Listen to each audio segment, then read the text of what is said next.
One time registration कैसे करेंगे BPSC के इस फॉर्म को लेकर, एप्लीकेशन फॉर्म कैसे भरेंगे, क्योंकि और दूसरा सवाल आपका ये भी उठ रहा था कि सर क्या इस बार भी हम वेबकैम से ही फोटो डालेंगे या स्कैन फोटो डाल सकते हैं, उसके बारे में भी हम जानकारी यहां से देंगे। जय हिंद साथियों, स्वागत है आप सभी का एजुकेशन की 86 में। रुक करते हैं एक बार फिर से बिहार की तरफ। दोस्तों, इस बार बिहार ने पीसीएस एग्जाम का नोटिफिकेशन जारी किया और अपने आप में एक ऐतिहासिक नोटिफिकेशन है। लगभग 1957 पद की बहाली है जहां पे आप छात्र आवेदन करेंगे और ये वेरियस पोस्ट है। यहाँ पर इनके बारे में हमने ऑलरेडी कई वीडियो बनाकर आप लोगों को यहाँ पर अपलोड किया हुआ है। 70वीं बीपीएससी का नोटिफिकेशन आया है, इससे पहले भी आपको जानकारी और भी हमने प्रोवाइड किया है, तो जाकर आप चैनल पे पहले इन सभी वीडियोस को देख लीजिएगा। आपकी एलिजिबिलिटी क्या है, आप कैसे आवेदन कर सकते हैं, या तो फिर आप जो है हमारे kyeducation.in के ऑफिशियल वेबसाइट पे आ जाइएगा। जैसे ही आप इस वेबसाइट पे आएंगे, आपके सामने जो है यहाँ पे देखिएगा तो ये वेबसाइट है हमारा kyeducation.in का, ये इसका लिंक हमने डिस्क्रिप्शन में दिया है और डायरेक्टली आप यहाँ से सर्च कर सकते हैं 70वीं बीपीएससी के नोटिफिकेशन को भी। तो यहाँ पे जैसे ही आप सर्च करिएगा तो आपके सामने दो आर्टिकल यहाँ पे दिखेंगे। ये दोनों ही आर्टिकल को आप लोग एक बार रीड आउट कर लीजिएगा। स्टेप बाय स्टेप सारी चीजें यहाँ पे आपको बताई गई हैं। प्रोसेस भी बताया गया है कि आपको अपना फॉर्म कैसे भरना है और साथ ही साथ ये भी बताया गया है कि कब से कब तक फॉर्म भरना है, लास्ट डेट कब तक है इसके फॉर्म भरने का, और फीस कितना लग रहा है कैटेगरी वाइज। और देखिएगा तो टोटल नंबर ऑफ जो सीट है कैटेगरी, मतलब हर वेरियस पोस्ट का कितना है, फीस कितना लग रहा है, इसके बारे में हमने जानकारी यहाँ पे दिया है। हर वो अपडेट आप लोगों को यहाँ से पहुंचाने का प्रयास किया गया है। यही नहीं तो बताया गया यहाँ पे। फिर उसके अलावा यहाँ पे देखिएगा तो यहाँ पे लिंक एक्टिवेट किया गया है। आप डायरेक्टली यहाँ से आके जो है अपना आवेदन करने के लिए प्रोसेस पे जा सकते हैं। या तो आप बीपीएससी के वेबसाइट पे आ जाएंगे और यहाँ पे साइड में अगर आपने ऑनलाइन अप्लाई करने वाला सेक्शन देखा है तो इस पे क्लिक करके आप डायरेक्टली यहाँ पे क्लिक कीजिएगा और आपको जो है इस पेज पे पहुंचा दिया जाएगा जहां से आप इसके लिए आवेदन कर सकते हैं या कर सकती हैं। तो ये रजिस्ट्रेशन करने का पेज हो जाएगा। यहाँ पे देखिएगा तो आपको click here for one time registration का लिंक भी दे दिया गया है। तो ये तो सारी प्रोसेस हो गई यहाँ तक पहुंचने की। लेकिन आज की इस वीडियो में हम देखेंगे कि हम वन टाइम रजिस्ट्रेशन कैसे करेंगे बीपीएससी के इस फॉर्म को लेकर, एप्लीकेशन फॉर्म कैसे भरेंगे, क्योंकि और दूसरा सवाल आपका ये भी उठ रहा था कि सर क्या इस बार भी हम वेबकैम से ही फोटो डालेंगे या स्कैन फोटो डाल सकते हैं, उसके बारे में भी हम जानकारी यहाँ से देंगे।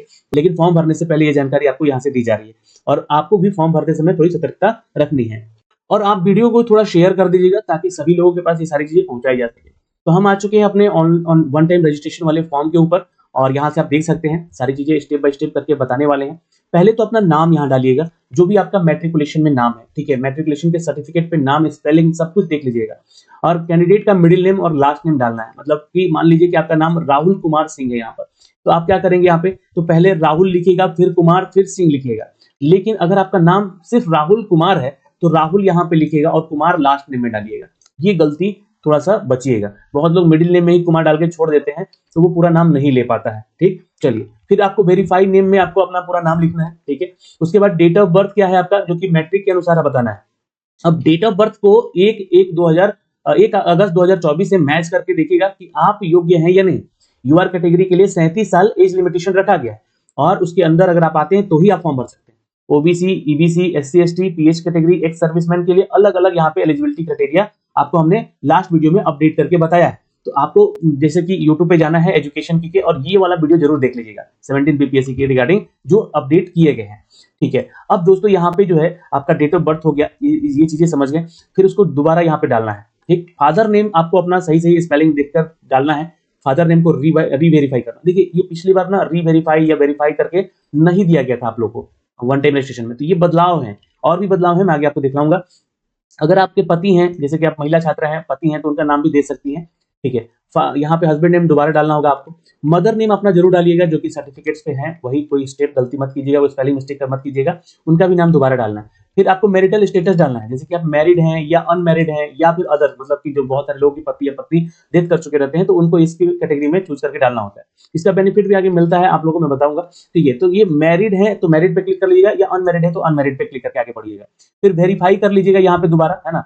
जेंडर भी आपको अपना देखकर समझ के मतलब आपको भरना है, ऐसा नहीं कि जल्दबाजी में कुछ भी क्लिक कर दिया और बाद में, क्योंकि वन टाइम रजिस्ट्रेशन में एडिटिंग नहीं होगा और वन टाइम रजिस्ट्रेशन में एडिट करने का मौका नहीं दिया जाएगा, मैं आपको शुरू से बोल रहा हूँ।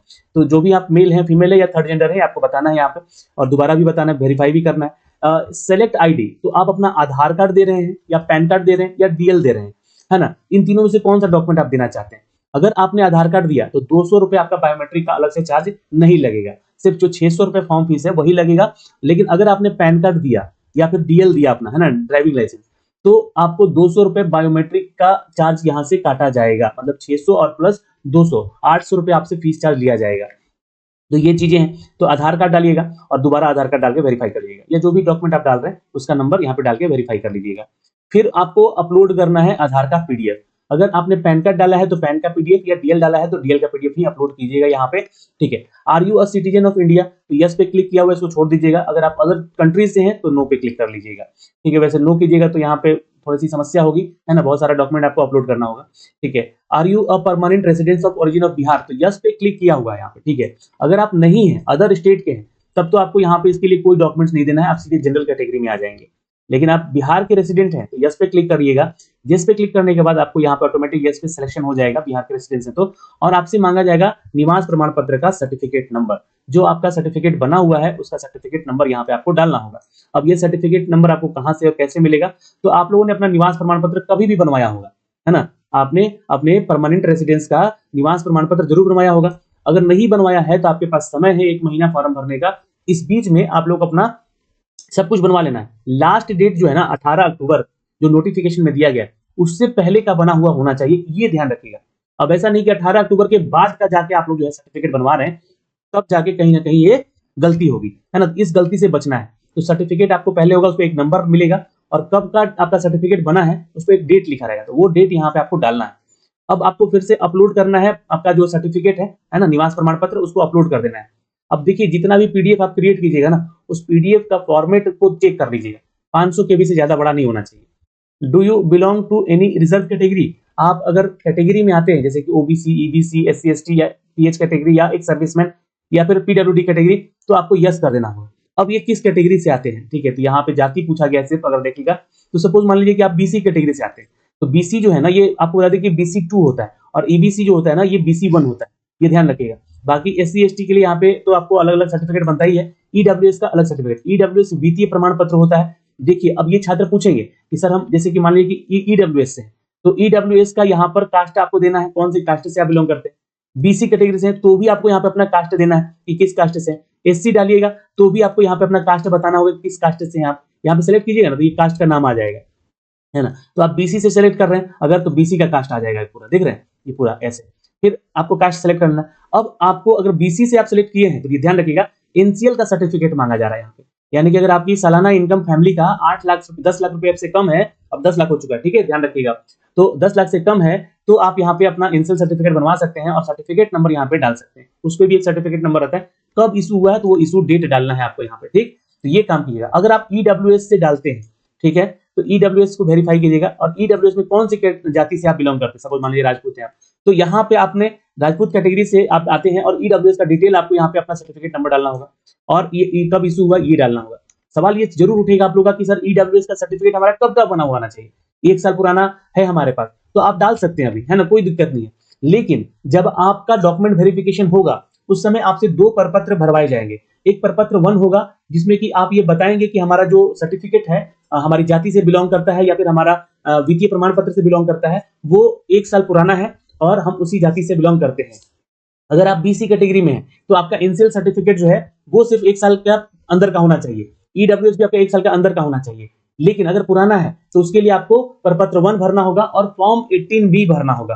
फॉर्म 18B जो है वो आपको प्रमाणित करता है कि आप वही छात्र हैं, आपने अपनी जाति कभी बदली नहीं है, चाहे आप महिला हैं चाहे आप पुरुष हैं। जैसे बहुत सारी महिलाएं क्या होते हैं कि लव मैरिज करके अपनी जाति बदल लेती हैं, तो या फिर उनका किसी अदर कास्ट में शादी हो जाता है तो वो उनकी जाति बदलती है, तो इसलिए उनका 1 साल का जो है वित्तीय प्रमाण पत्र, ईडब्ल्यूएस से है तो ईडब्ल्यूएस, ओबीसी से है तो एनसीएल सर्टिफिकेट, ये दोनों 1 साल के अंदर का होना चाहिए। लेकिन जो छात्र यहाँ पर एससी एसटी से बिलोंग करते हैं, है ना, ये ध्यान रखिएगा, जो छात्र एससी एसटी से, तो वो तो कैटेगरी में ही है, इनके लिए कोई यहाँ वित्तीय प्रमाण पत्र जमा नहीं होता है, तो वो अपना कास्ट सर्टिफिकेट ही सिर्फ अपलोड करेंगे यहाँ पे, ठीक है। तो मैंने यहाँ पे बीसी सेलेक्ट कर लिया, बीसी सेलेक्ट कर लिया, और यहाँ पे जो भी कैटेगरी से वो छात्र बिलोंग करते हैं उनका जाति यहाँ पर जो है सेलेक्ट कर लेंगे, उनका सर्टिफिकेट डालेंगे। अब यहाँ पे सर्टिफाइड बाय इशू, ये बिहार के थ्रू ही होना चाहिए, ठीक है, ये ध्यान रखिएगा, क्योंकि आप बिहार के निवासी अप्लाई किए हुए ना यहाँ पे, तो यहाँ पे आप बिहार सेलेक्ट कीजिएगा और आप अपना जो है एनसीएल सर्टिफिकेट जो है वो अपलोड कर दीजिएगा, या ईडब्ल्यूएस डाले हैं तो ईडब्ल्यूएस को अपलोड कर देना है, ठीक। अब यही गलती यहाँ नहीं करनी है, इसलिए ओटीआर के फॉर्म को भरने को लेकर मैं सारा डिटेल आपको ये बताया, ठीक।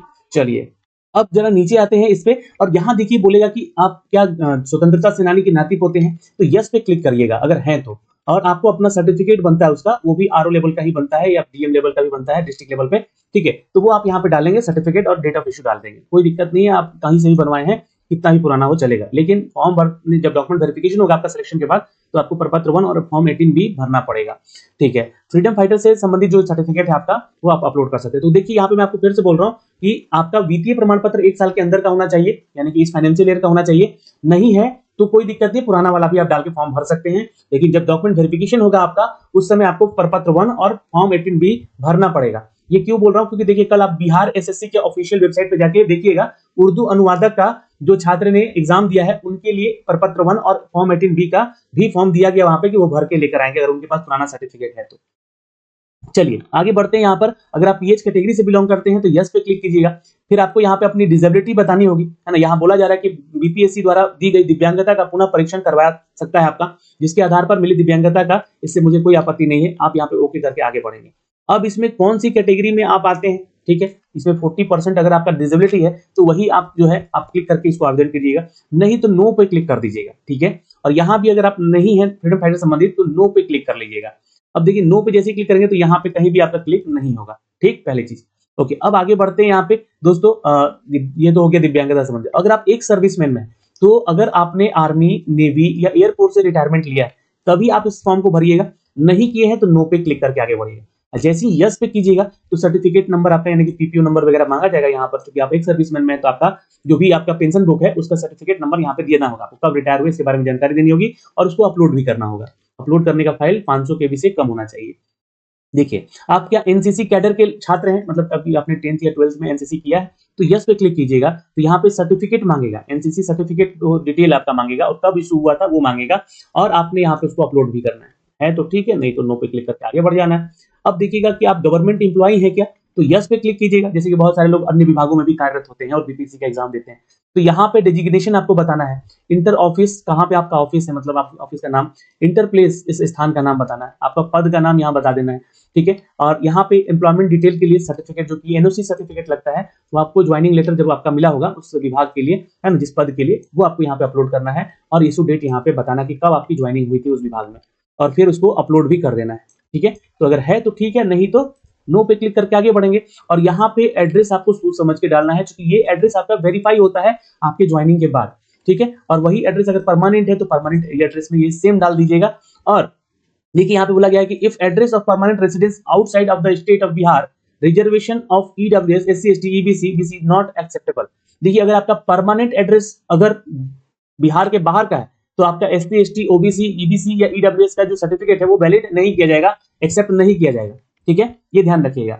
अब यहाँ पे परमानेंट एड्रेस समझिए ना, बहुत लोग क्या बिहार के ही हैं लेकिन अब वो बाहर चले गए हैं रहने, ठीक है, लेकिन अब वो फिर से आएंगे अपना जाति निवासी बिहार में बनवाएंगे तो वो पकड़ा जाएगा सर्टिफिकेट आपका। इसलिए थोड़ा गलती मत कीजिएगा, आपका पहले से कुछ ना कुछ डिटेल बना हुआ होना चाहिए यहाँ का, तभी उसी के आधार पर आप लोग अपना सर्टिफिकेट बनवाइएगा, ठीक है। ये बातें मैं आपको पहले बता दूं, क्योंकि बीपीएससी टीचर वैकेंसी में इसमें बहुत सारे लफड़े हुए हैं, बहुत सारे लोग पकड़े भी गए हैं अन्य राज्य के छात्र जो कि ऐसे सर्टिफिकेट बनवाए हैं। फिर अब देखिए जो बदलाव किया गया है ओटीआर फॉर्म भरने में, यहाँ पे किया गया है कि आपका डिटेल मांग लिया गया है, एजुकेशनल डिटेल इसी बार। तो 10th का सब्जेक्ट क्या रहा, सेशन कौन रहा, पासिंग ईयर कब का है, कॉलेज का डिटेल कब का है, बोर्ड कौन सा है, मार्क्स कितना है आपका, फुल मार्क्स कितना का था और परसेंटेज क्या आया है, ये आपको जानकारी देनी है। यही 12th का भी, अंडर ग्रेजुएट यानी कि ग्रेजुएशन का भी और पीजी का भी यानी पोस्ट ग्रेजुएशन किए हैं तो दीजिएगा, नहीं तो इसको छोड़ भी सकते हैं, क्योंकि यहाँ पे जो वैकेंसी है टोटल ये अंडर ग्रेजुएट का ही है। तो आप लोग जो है ग्रेजुएशन तक का सारा डिटेल यहाँ पे जरूर भरिएगा। फिर उसके बाद अपना एक मोबाइल नंबर डालिएगा और सॉरी ईमेल आईडी डालिएगा, और ईमेल आईडी को फिर से यहाँ पे दोबारा डाल के वेरीफाई कर लीजिएगा। एक ओटीपी आपके मोबाइल ईमेल पे भेजा जाएगा और उसी तरह मोबाइल को भी आपको ओटीपी भेजकर वेरीफाई किया जाएगा। और ये ईमेल और ये मोबाइल लास्ट एग्जाम के डेट तक और आपकी ज्वाइनिंग तक ये एक्टिव होना चाहिए, नहीं तो फिर उसके बाद दिक्कत हो जाएगा। इस कैप्चे को डाल के रजिस्ट्रेशन फॉर्म पे सबमिट कर दीजिएगा, तो आपका इस तरह से ओटीआर कंप्लीट हो जाएगा। तो क्या क्या गलतियां नहीं करनी ओटीआर में, ये हमने आपको इस वीडियो में बताया है। अब आगे बढ़ते हैं फॉर्म भरने के प्रोसेस पे। दोस्तों अगर आपका यहाँ पे सबमिट करने का बोलेगा तो सब कुछ चेक करने को भी बोलेगा कि आप एक बार चेक कर लीजिए सब कुछ आपका सही है, तो यस पे क्लिक कीजिए। अब लेकिन ध्यान दीजिएगा, जैसे ही आप यहाँ पे यस करेंगे यहाँ पे एक मैसेज पॉपअप होकर आएगा कि can not save your data. क्यों भाई, तो you already registered for this exam. अब इन्होंने जो है इसके एग्जाम के लिए पहले भी रजिस्ट्रेशन यानी कि 69वीं बीपीएससी आया होगा, इन्होंने अपना रजिस्ट्रेशन किया होगा। तो अब इनको क्या करना है कि अपने पुराने रजिस्ट्रेशन जो ओटीआर इन्होंने किया है उसके जरिए जो है आपको लॉगिन करना होगा, और अगर नहीं है तो आपको क्या करना होगा उसको समझिए। तो आपको आ जाना होगा इस वेबसाइट पे फिर से, यहाँ पे जहां पे आपका यूजर नेम और पासवर्ड मांगेगा और कैप्चा डालकर यहाँ पे लॉगिन करना होगा। लेकिन आपके पास तो यूजर नेम पासवर्ड है ही नहीं, आपके ईमेल आईडी पे जरूर होगा, आप वहां से चेक कर सकते हैं। फिर भी नहीं मिले तो फॉरगेट यूजर नेम पासवर्ड पे आपको क्लिक कर लेना होगा। जैसे ही आप यहाँ पे क्लिक करेंगे दोस्तों, तो यहाँ पे जो है आपसे पूछेगा आपका रजिस्ट्रेशन नंबर। ठीक है, रजिस्ट्रेशन नंबर नहीं है अगर, तो सेलेक्ट योर एग्जाम, कौन सी एग्जाम के लिए आपने फॉर्म भरा था। तो आपने 69वीं बीपीएससी के लिए फॉर्म भरा था या असिस्टेंट डायरेक्टर के लिए आपने ओटीआर किया था, जिस भी एग्जाम के लिए आपने लास्ट एग्जाम दिया था जो भी, तो उसका अगर आपने यहाँ पे ओटीआर किया होगा तो यहाँ पे अपडेट आ जाएगा, उसका भी डालिएगा तो यहाँ पे सिलेक्शन ले लेगा आपका। ठीक है, तो यहाँ पे मान लीजिए 69th में डाल रहा हूँ यहाँ बीपीएससी को लेकर। ठीक है, तो 69th बीपीएससी वाला जो है एग्जाम को आप लोग यहाँ पे सिलेक्ट कर लीजिएगा, अपना डेट ऑफ बर्थ यहाँ पे डालिएगा, है ना, इंटर योर डीओबी, तो जो भी आपका डेट ऑफ बर्थ होगा, और अपना मोबाइल नंबर डाल दीजिएगा, उसी पे आपका ओटीपी और यूजर नेम पासवर्ड शेयर कर दिया जाएगा। ठीक है, और रजिस्टर ईमेल पे चाहते हैं कि किसी ईमेल पे, तो रजिस्टर ईमेल पे क्लिक करिएगा, तो ईमेल आईडी फिर आपको यहाँ पे डालना होगा। ठीक है, तो ये ध्यान रखिएगा। तो यहाँ पे मैं मोबाइल नंबर पे ही मंगवा लेता हूँ और फिर इस कैप्चे को डालकर अपना पासवर्ड रिट्रीव कर लेता हूँ। और जैसे ही रिट्रीव कीजिएगा आपके सामने ये एक मैसेज आ जाएगा कि dear candidate your user name password has been registered mobile number पे भेज दिया गया है, जो भी आपने डाला है। तो मेरे पास आ गया यहाँ पे। अब मैं क्या करूंगा कि अपना यूजर नेम और पासवर्ड यहाँ डाल के लॉग इन कर लूंगा और एप्लीकेशन फॉर्म भरूंगा। अब यहाँ पे तो आप यहाँ से अपना जो है क्लिक करके डिटेल सारा पुराना देख सकते हैं। ठीक है, यहाँ पे आपको ये अपना सारा डिटेल दिख जाएगा, आपका ओटीआर नंबर दिख जाएगा, candidate name, father name, mother name, जो भी आपको चेक करना है यहाँ से एक एक करके रीचेक कर लीजिएगा। ठीक है, ये सारा डिटेल आपका दिखने के बाद यहाँ पे आपका फोटो सिग्नेचर भी यहाँ पे ऑलरेडी अपलोडेड है। और अब आपको करना क्या है कि यहाँ पे जो 70वीं बीपीएससी का नोटिफिकेशन आया है इसमें अप्लाई ऑनलाइन पे आप क्लिक कर लेना है।